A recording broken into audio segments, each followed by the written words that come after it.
जी अस्सलाम वालेकुम। आज से तकरीबन 5 साल पहले मैंने एक वीडियो बनाई थी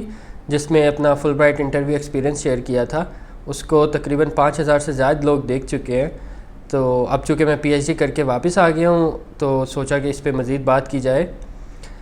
सबसे पहले देखते हैं कि फुल ब्राइट पे जाने या ना जाने के डिसीजन में से कौन सा ऑप्शन बेहतरीन है। अगर आप 3 तरह के माइंडसेट के साथ हैं, नंबर 1 कि आपका फैमिली बैकग्राउंड ऐसा है कि आपको अपनी फैमिली की टेक केयर करनी है, आपके पेरेंट्स घर पे अकेले हैं या छोटे बहन भाई हैं या कोई और इस तरह की फैमिली कमिटमेंट है कि आप पीएचडी करके या एमएस करके वापस ही आना चाहते हैं और आपका यूएस में रुकने का कोई इरादा नहीं है, तो फुल ब्राइट आपके लिए एक बड़ी बेहतरीन ऑप्शन है कि फुल ब्राइट पे जाएं J1 वीज़े पे और फुल ब्राइट का ठप्पा लगवाएं। वापस आएंगे तो अच्छे एलुमनाई नेटवर्क में होंगे और एक अच्छा सोशल लिंक होगा आपके पास। और नंबर 2, अगर आप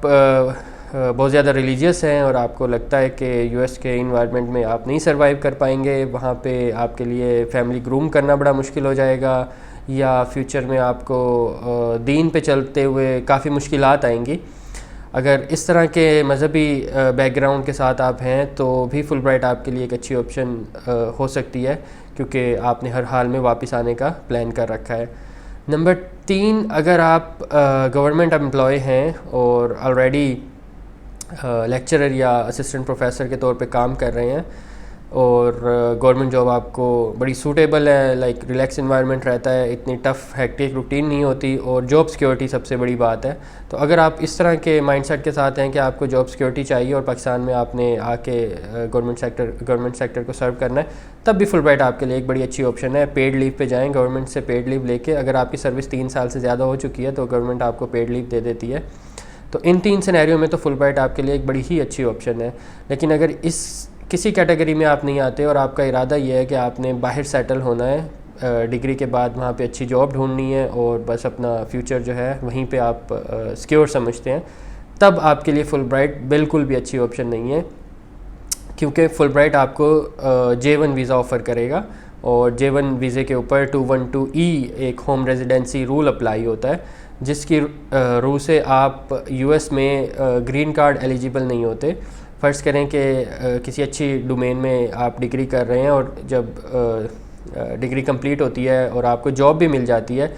और लेट्स से कि ये बड़ी आगे की बात है कि अगर आपको कंपनी स्पॉन्सर भी कर दे और आपका वीज़ा जो है वो H1B भी ऑफ़र हो जाए, लेकिन फिर भी जब भी ग्रीन कार्ड का प्रोसेस होगा तब ये 2 साल की होम रेजिडेंसी आपके लिए रुकावट बन जाएगी, तो लॉन्ग टर्म आप परेशान ही रहेंगे। अच्छा, फिर काफ़ी लोग पूछते हैं कि क्या ये होम रेजिडेंसी वेव ऑफ हो सकती है या नहीं, तो इसके ऊपर भी कभी तफसील से बात करेंगे, क्योंकि कुछ सिनेरियो ऐसे हैं जिसमें आप हार्डशिप शो करके या यूएस सिटीज़न से शादी करके कोई केस अपना बना सकते हैं, लेकिन फिर इंशाल्लाह कभी इस पे डिटेल से बात होगी। जब भी फुल ब्राइट की बात होती है तो उसका कंपैरिजन किया जाता है डायरेक्ट एडमिशन के साथ, कि अगर आप डायरेक्ट एडमिशन सिक्योर करके प्रोफेसर के साथ कांटेक्ट में रहकर अगर यूनिवर्सिटी की फ़ंडिंग लेकर प्रोफेसर की फ़ंडिंग लेकर जाते हैं तो आपको F1 कैटेगरी का वीज़ा इशू होता है, जिस पे आप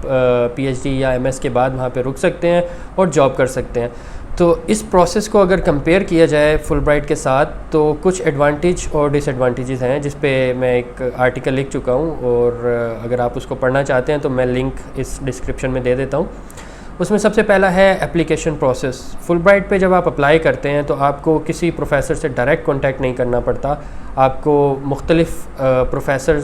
की प्रोफाइल के साथ अपनी प्रोफाइल मैच करने के लिए मल्टीपल एसेस नहीं लिखने होते। आपको जस्ट फुल ब्राइट के लिए 2 ऐसे प्रिपेयर करने होते हैं, पर्सनल स्टेटमेंट और study objective. Once Fulbright उनको स्क्रूटनी करता है और आपको इंटरव्यू के लिए बुलाता है और सिलेक्ट कर लेता है, उसके बाद वो आपका एडमिशन डिफरेंट यूनिवर्सिटीज़ में थ्रो करता है और आपको GRE और टोफल के लिए भी अगर स्कोर कम हो तो वाउचर देता है। तो एप्लीकेशन प्रोसेस देखा जाए तो फुल ब्राइट का एक स्मूथ एप्लीकेशन प्रोसेस है, जबकि डायरेक्ट फंडिंग के लिए अगर आप मल्टीपल ईमेल्स लिखते हैं प्रोफेसर्स को और उनमें से फिर कोई प्रोफेसर चूज़ करते हैं और उसके लिए जो आपको पर्सनल स्टेटमेंट लिखनी होती है वो भी थोड़ी गोल ओरिएंटेड होती है, जबकि फुल ब्राइट के लिए आप एक जेनेरिक स्टेटमेंट लिखते हैं। तो अगर एप्लीकेशन प्रोसेस देखा जाए तो फुलब्राइट के लिए ये आसानी रहती है कि आपको ख़ुद से हर चीज़ की तलाश नहीं करनी होती। आप जस्ट फुलब्राइट के लिए ख़ुद को एलिजिबल कर लें, उसके बाद जो यूनिवर्सिटी में एडमिशन है वो फुलब्राइट आपका सिक्योर करवाता है।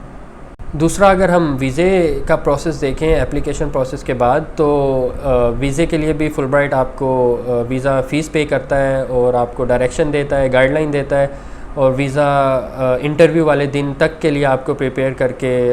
आपको जो है एम्बेसी तक भी पहुंचाने का इंतज़ाम करता है। तो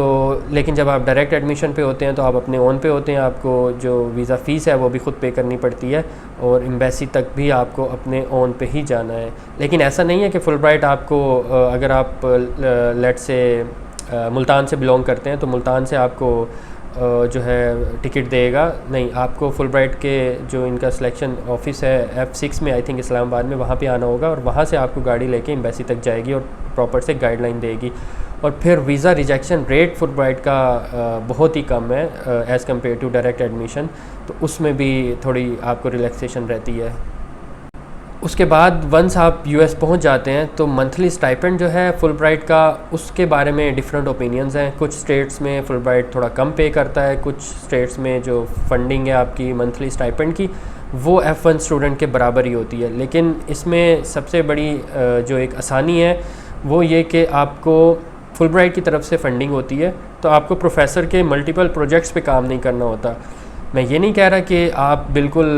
एक शॉर्टकट ढूंढ रहे हैं फुलब्राइट पे जाके, लेकिन मैं आपको डीप डिग करके उसके एडवांटेजेस बता रहा हूँ कि अगर आपके पास अपनी फंडिंग है तो प्रोफेसर आपको किसी एक्स्ट्रा काम में शायद नहीं लगाएगा, और नॉर्मली फुलब्राइटर जो हैं वो अपने ही प्रोजेक्ट पे काम करते हैं। इस पे डिफरेंट ओपिनियन हो सकती हैं, ऑब्वियसली मे बी किसी फुलब्राइटर के साथ ये एक्सपीरियंस रहा हो कि प्रोफेसर ने उसको मल्टीपल प्रोजेक्ट्स दिए हों, और अगर आप ख़ुद भी काम करना चाहते हैं तो आप मल्टीपल प्रोजेक्ट्स ले सकते हैं, लेकिन कंपलसेशन आपके ऊपर नहीं होगी क्योंकि आपके पास अपनी फंडिंग है। और प्रोफेसर अगर आपको मल्टीपल टास्क में लगाता है और लेट से कि आपको प्रोफेसर की प्रोफाइल बाद में पसंद नहीं आती, तो बड़ी आसानी से आप प्रोफेसर को स्विच कर सकते हैं। लेकिन F1 पे अगर आप एक प्रोफेसर के साथ बाउंड है तो आपको दूसरा प्रोफेसर ढूंढना और उसकी तरफ से फंडिंग अप्रूवल लेना वो एक हेक्टिक टास्क हो सकता है। उसके बाद जो सोशल इंगेजमेंट है फुलब्राइट पे, वो आपको बहुत ज़्यादा मौक़े फ़राहम करती है। जिस तरह से जब आप US में जाते हैं तो आपका एक वेलकम सेमिनार होता है, फिर एक इनरिचमेंट सेमिनार होता है, और फिर अगर नेक्स्ट ईयर जो न्यू बैच आएगा उसके लिए आपको एज अ मेंटोर सेलेक्ट किया जा सकता है। तो इस तरह से आपको 3-4 स्टेट घूमने का मौका मिल जाता है और एक अच्छे नेटवर्क में आप शामिल हो जाते हैं। ज़ाहिर है तकरीबन 150 to 200 स्टूडेंट्स होते हैं उन सेमिनार में, और जो स्पेशली पाकिस्तानी स्टूडेंट्स के लिए है उसमें 150 है अगर, तो जो इंटरनेशनल स्टूडेंट्स भी जिसमें कंबाइन है इनरिचमेंट सेमिनार में, उसमें आपको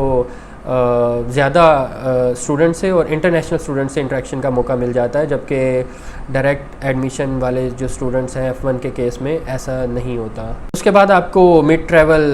प्रोग्राम की ऑप्शन मिल जाती है कि आप जो है 2 साल अगर PhD पे हैं तो 2 साल के बाद जब आपका वीज़ा एक्सपायर होता है आप अपने होम कंट्री आ सकते हैं, पाकिस्तान आ सकते हैं और वीज़ा रिन्यूअल कर सकते हैं। उसके लिए फुलब्राइट आपको टिकट भी फराहम करता है, जबकि अगर आप F1 पे हैं तो आपको अपने ओन पे अपना टिकट खुद अरेंज करके पाकिस्तान आना है। लेकिन यूजुअली F1 वीज़ा जो है वो 5 साल के लिए ऑफ़र हो जाता है, तो आपको मिड ट्रैवल प्रोग्राम अगर आप ना भी करें तो